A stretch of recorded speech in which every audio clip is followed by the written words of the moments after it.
Morning दोस्तों, कैसे हैं आप सभी लोग। आशा करते हैं सभी लोग अच्छे होंगे, स्वस्थ होंगे और जहाँ भी होंगे तहाँ मस्त होंगे। आज एक नया गेम लेके आया हूँ, ठीक है। इसका एंट्री फीस 50 रुपया है, ठीक है।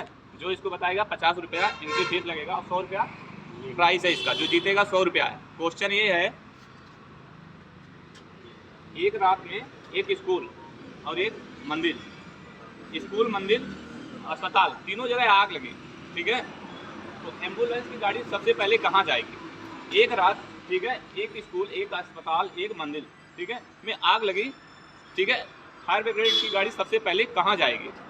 जो बताएगा उसको 100 रुपये का इनाम है। कौन बताएगा इसको सबसे पहले। 50 रुपये, 50 रुपये एंट्री फीस है, ठीक है। 50 रुपये एंट्री फीस देके ये हमको बता रहे हैं कहाँ पे। लिख के बताओ, इन पे लिखो।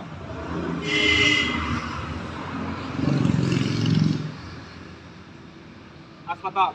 लेकिन अब ये बता दो, अस्पताल में क्यों पहुंचेगी, मंदिर में क्यों नहीं पहुंचेगी, और स्कूल में क्यों नहीं पहुंचेगा।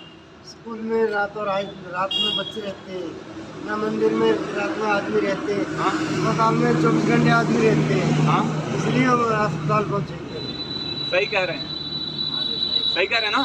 क्योंकि रात में मंदिर और स्कूल दोनों नहीं खुलेगा। जब खुलेगा तो अस्पताल खुलेगा, रात में अस्पताल खुलेगा। इसलिए जो आंसर बताया अस्पताल, ये सही है। तो इसके लिए आप क्या कहना चाहेंगे। सुरेश पे कैमरा फोकस करो ना सर। हाँ, कैमरा फोकस करो सूरज जी पे। कैसे लगाया आपने ये भी एक रात में हाँ, आपने एक रात लिखी। हाँ, तो सूरज जी जीत गए कितना। 100 रुपये दीजिए। 100 रुपया लीजिए आप, 100 रुपया के इनाम लीजिए, ठीक है। 50 रुपया देके 100 रुपया सुरेश जी ने जीत गया, ठीक है। मेरे वीडियो को शेयर करें, लाइक करें, सब्सक्राइब करें, ठीक है। कमेंट में आप भी बताएं। अब कमेंट में आप लोग जरूर बताइएगा इसका आंसर क्या होगा। धन्यवाद।